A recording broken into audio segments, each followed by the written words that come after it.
شهر رمضان الذي أنزل فيه القرآن هدى للناس وبينات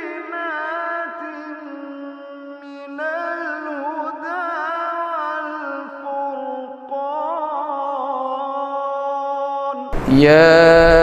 أيها الذين آمنوا كتب عليكم الصيام كما كتب على الذين من قبلكم لعلكم تتقون وقال النبي صلى الله تعالى عليه وسلم من صام رمضان إيمانا واحتسابا غفر له ما تقدم من ذنبه۔ آپ جانتے ہیں کہ ماہ رمضان جو عن قریب انشاءاللہ آنے والا ہے یہ کوئی عام مہینہ نہیں، بلکہ جناب نبی کریم سرور دو عالم صلی اللہ علیہ وسلم نے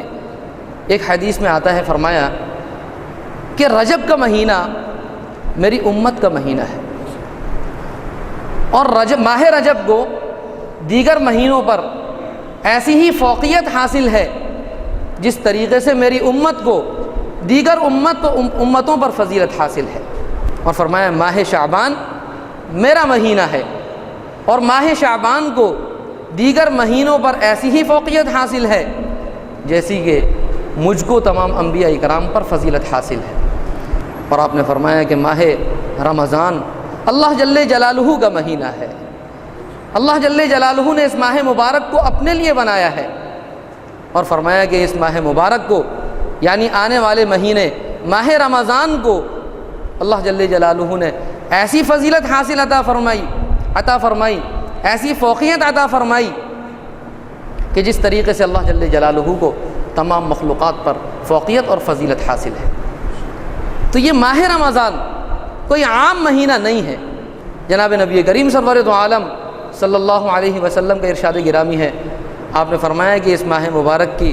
جو اللہ جل جلالہ نے فضیلت عطا فرمائی ہے، در حقیقت وہ بھی نسبت کی وجہ سے عطا فرمائی ہے۔ اس ماہ مبارک کو جو فضیلت حاصل ہے وہ نسبت کی وجہ سے، اور وہ نسبت قرآن کریم کی جانب منسوب ہوتی ہے۔ شہر رمضان الذی انزل فیہ القرآن ھدی للناس وبینات من الھدی والفرقان، کہ ماہ رمضان وہ مہینہ ہے کہ جس میں اللہ جل جلالہ نے قرآن کریم کو نازل فرمایا ہے۔ آپ جانتے ہیں کہ انبیاء ما سبق پر اللہ جل جلالہ نے کتابیں بھی نازل فرمائی ہیں، تورات، انجیل، زبور، اور بعض انبیاء اکرام پر صحیفے بھی نازل فرمائے ہیں، کتابچے بھی نازل کیے گئے ہیں۔ تو یہ بات یاد رکھنے کے قابل ہے کہ تمام تر کتابیں اور صحیفے اللہ جل جلالہ نے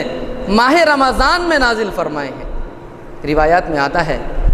کہ یکم رمضان کو اللہ جل جلالہ نے حضرت ابراہیم علیہ السلام پر صحیفے نازل فرمائے، یکم رمضان کو، اور فرمایا کہ 2 رمضان کو حضرت موسیٰ علیہ السلام پر تورات نازل کی گئی، اور 6 رمضان کو حضرت داؤد علیہ السلام پر زبور نازل کی گئی، اور اسی طریقے سے 12 رمضان کو حضرت عیسیٰ علیہ السلام پر انجیل نازل کی گئی، اور 21 رمضان کو اللہ جل جلالہ نے یہ جناب نبی کریم سرور دو عالم صلی اللہ علیہ وسلم پر کلام اللہ نازل فرمایا، قرآن کریم کو نازل فرمایا، اور آپ کو تاج نبوت عطا فرمایا۔ جیسے ہی ماہ رمضان کا چاند نظر آتا ہے مسلمانوں کے قلوب میں نرمی پیدا ہو جاتی ہے، مسلمانوں کے قلوب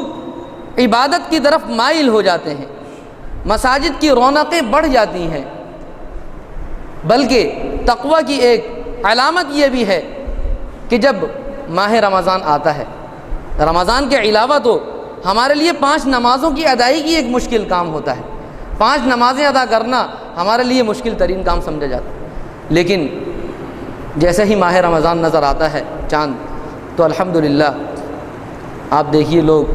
20-20 رکعت امام صاحب کے پیچھے حافظ صاحب کے پیچھے لمبی لمبی رکعتیں بھی ادا کرتے ہیں۔ یہ تقوی کی برکت ہے، یہ ماہ رمضان کی برکت ہے کہ جب آپ کے ایمان کا گراف بلند ہوتا ہے، آپ کے ایمان کو تقویت حاصل ہوتی ہے، تو آپ کے لیے بڑی بڑی عبادتیں کرنا آسان ہو جاتا ہے۔ آپ نے فرمایا ہے کہ جو شخص اس ماہ مبارک میں کوئی غیر فرض عبادت کو ادا کرتا ہے، کوئی نفلی عبادت ادا کرتا ہے، تو اللہ جل جلالہ اس کو رمضان کے علاوہ دیگر مہینوں کے فرائض کے برابر ثواب عطا فرماتے ہیں۔ ماہ رمضان میں نفلی عبادت کی ادائیگی غیر رمضان کے فرض تک بڑھا دی جاتی ہے، گویا کہ اس نے غیر رمضان کا فرض ادا کیا ہے۔ آپ جانتے ہیں عبادت کی کئی اقسام ہیں، بعض عبادتیں ایسی ہیں کہ جن کا ثواب کم ہے،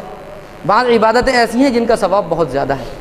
مثال کے طور پر آپ فرائض ادا کرتے ہیں، فرض نماز پڑھتے ہیں تو فرض نماز کا ثواب بہت زیادہ ہے، نفل پڑھتے ہیں تو اس کا ثواب کم ہے۔ تو اللہ جل جلالہ اس ماہ مبارک میں نفلی عبادت ادا کرنے والے کو غیر رمضان کے فرض کے برابر ثواب عطا فرماتے ہیں، اور فرمایا کہ ومن ادا فریضۃ، جس شخص نے اس ماہ مبارک میں کسی فرض کو ادا کیا، کان لہ 70 فریضۃ فیما سواہ، تو اس کو غیر رمضان کے 70 فرضوں کے برابر ثواب دیا جاتا ہے، گویا کہ اس نے غیر رمضان کے 70 فرائض ادا کیے۔